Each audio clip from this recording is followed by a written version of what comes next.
live. Happy Friday, everybody.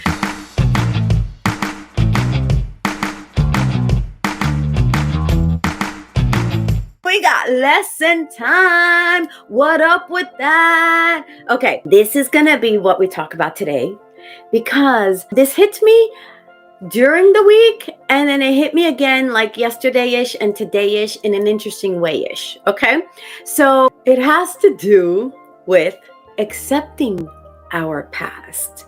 It has to do with letting go of our past. And I know it's sometimes challenging to touch on the past because people are like, don't focus on the past, don't talk about the past is the past. Yes, true. And we gotta look at it to know what we learned from it, to draw the lessons from it. We have to perhaps not overanalyze, but analyze the circumstances, the conditions, the takeaways, the perhaps mistakes, because they're bound to happen because we all make them. The things we do right, we make mistakes and we do things right. But you can only see what that track record is if we look at our past. We can't dwell on our past, right? So why this came up for me this week was I did some really good healing work over like the lockdowns, the pandemic, right? We were all in our homes for a very long time and we got to do some things to help release perhaps, some of the things that weren't working for us and adopt more of the things that do work for us or we want to continue to work on so they work for us in the future, right? So we had so much time to do that, right? So that was a couple of years ago, right? That was a couple years ago. Since then, we've made more mistakes, right? We're only human. Things have happened since we've been locked down now, a year-ish, two-ish, whatever year-ish out of those difficult times we're out. Things have still happened and we still lived our lives and we still made some perhaps lesser than ideal decisions, right? Or judgment calls. And I feel like we can still carry that. Like, even though I did all this work on myself during the pandemic, I've evolved since then, as we all very well should, right? It's been 2 years-ish, whatever the number is, right? So why I wanted to share this is because the way I respond to things now can look very differently to how we responded to them in the past. And just because we responded to something in a certain way in the past, that does not mean that dictates how we need to respond to it in the present or going forward. So where I got this presented to me in the recent days is I needed to release some people, right? Who bring my energy down when I think about them. I know you have people like that in your life. I know we all have people in our lives. Sometimes they're family members. Sorry, spade a spade. But it's true. That doesn't mean you disown your family. It just means you are watchful about who you permit into your space, into your bubble, into your feel-good yumminess, right? You're just a little more cautionary, right? If someone sucks you dry, you can't afford to permit them to do that to you on a consistent basis. So you must protect yourself, your heart, your energy, your space, your love, your compassion, right? What are they called? They're called energy vampires. But we know of people who deplete you of your energy. Those are the people we want to be mindful of. And so I realized that I have had a couple creep into my life, or a few that have never been feelings haven't been resolved with. How about that, right? Because again, there's some people you can't disassociate with, right? Whether it's a parent or a cousin or a sibling, there's some people that, you're just bound to, right? However, I think it's a beautiful thing. And I think it's a very special form of self-care when we protect ourselves from those people and we do it in a respectful, kind, compassionate manner. that is why I wanted to talk about this, because I get a lot of comments, I get a lot of DMs, I get a lot of, my own occurrences with people where I'm like, this person perhaps can, be distanced a little bit, right? And if you can't do it physically, perhaps you can do it emotionally, right? Perhaps we don't allow those people to get to us.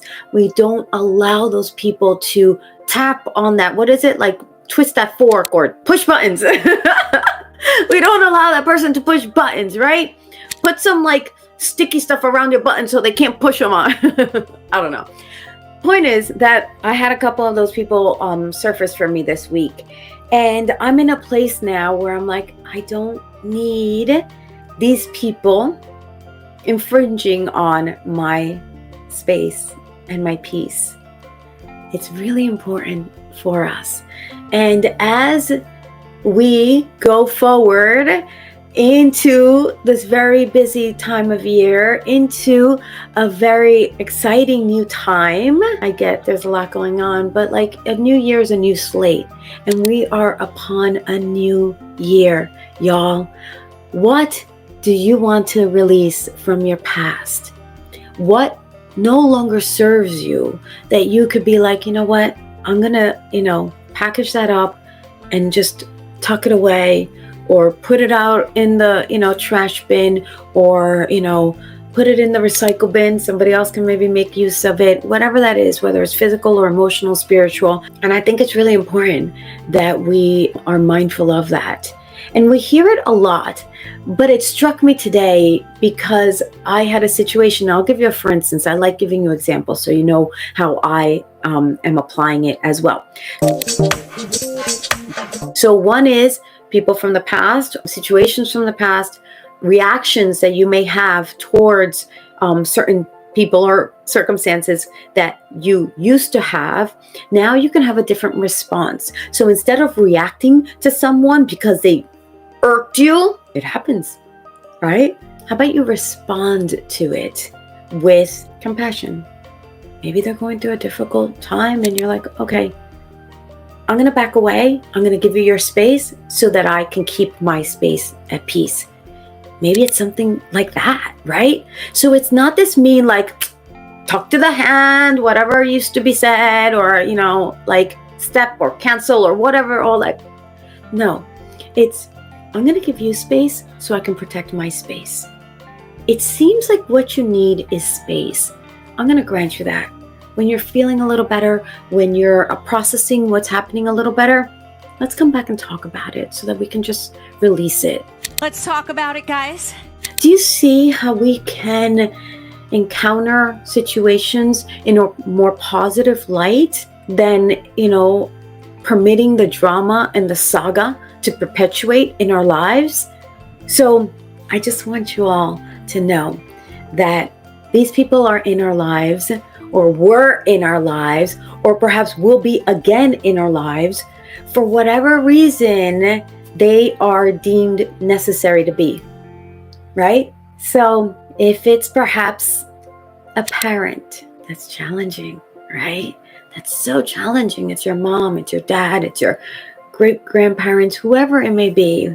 You can't disassociate from them, right? You still have that family bond. But that conversation can be had, and that resolution could be nurtured. And I just feel like we're in a time, space, moment in time that we need to make sure that what we go forward with is serving us in the best possible light and way.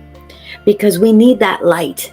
We need our light to be strong so we can shine it, so we can walk through the dark spaces that inevitably are going to want to interfere. We need our light bright so we can walk through those dark spots. We do not need and cannot, again, I will say, afford to have anybody darken our light as we journey forward and do what we need to do for ourselves and for others. Because that is a space I want us younglings to remain in. I want us to do right by us. Everybody else will see, and it doesn't matter if they're older, they'll see how you are behaving, responding, composing yourself, caring for yourself, and they will see the example. And they will be like, wow, my daughter, half my age, and she's handling it better than me. I'm getting chills right now because that is powerful. That is powerful when you can be the example. When we can be the example for how we want others to treat us, for how we want others to see us, for how we want others to behave with us. We teach people how to behave with us. What you're tolerant of is what people will push to do. Because people are always trying to push boundaries. Woo, y'all, that felt good to release that. And do you see what release means? It's just either voicing it with a trusted person, having the conversation with someone, writing it out, getting it out of your body, crying it out if it's at that point. It's releasing it. Let it go. Let it out of you. It does not serve you to hold it, grasp it, tuck it away. No, let it out. And I am so happy to see that this lesson is resonating with you at some level. So thank you for your dear comments and reminding me that my lesson can be of benefit to you. That is all I want ever on this channel with you all, is to be of service, to be what I struggled to have when I was a lot of you guys' ages. I've had beautiful people in my life, and I'm not going to negate that or diminish that. However, I always felt alone, and I never want any of you to feel alone. And so thank you for the beautiful messages. I'm so happy it's resonating in some way. And I said I would give you an example, and I deviated from that. I still want to give you an example. So an example that I had recently was I proposed something. And growing up, I was very shy. I didn't raise my hand. I didn't talk. I didn't contribute. I was afraid to. I didn't want to be called dumb or stupid or like I couldn't speak English well enough because I always had an accent. I've neutralized it now, but that was my upbringing and my reality then, right? Every time I forgot a language, I struggled with the language. So I always struggled with that, right? So for me, like one of the biggest criticisms I had at my jobs or in school was that I didn't contribute. I didn't contribute. I didn't talk enough. I didn't ask questions. In my culture, asking a question is deemed rude, right? Growing up, if you asked a question, a parent would be like, "Don't ask so many questions." Now, of course, it's encouraged, right? Ask questions, raise your hand, voice your opinions. But when I was growing up and in the culture and household I was raised in, it was not encouraged.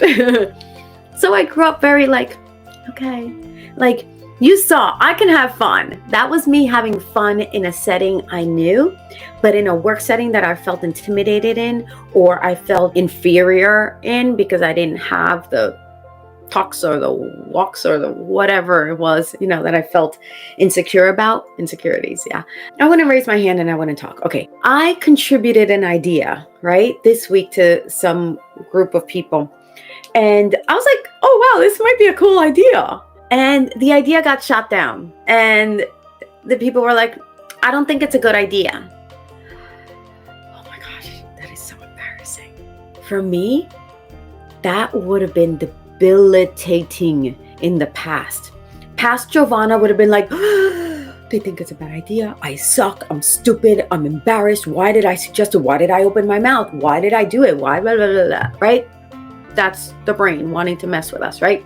We do not need our past to determine or dictate our present or our future. This time, when it happened, at this age, present form Jovanna, I had to make a conscious decision not to respond that way and not to be offended and not feel shame for opening my mouth.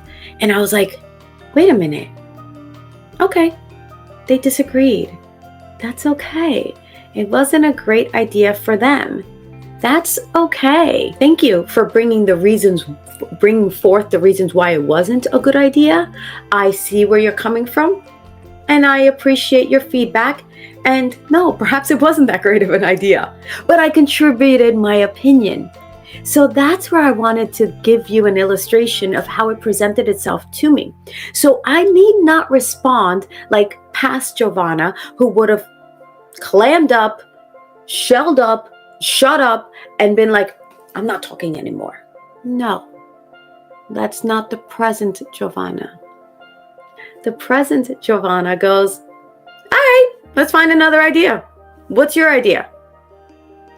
I am letting it infiltrate me so that next time it happens, I'm like, oh, no. That was the past Jovanna. That is not going to be the present Jovanna. Okay. So that's why I dwell sometimes on these lessons, because it's cool for me as I speak them to find other little nuances that I'm discovering as I go along live with you all. All right, my loves. And so thank you for being here, whether it's a live or whether it's a video. Know I love you. Know I am so proud of you. And here we go, yo. Here we go, yo. Happy Friday, everybody. Happy Friday. Holy smack, I miss you already. Bye, everybody. So if you liked this video, go check out the others. I got lots of videos on this channel, so keep watching.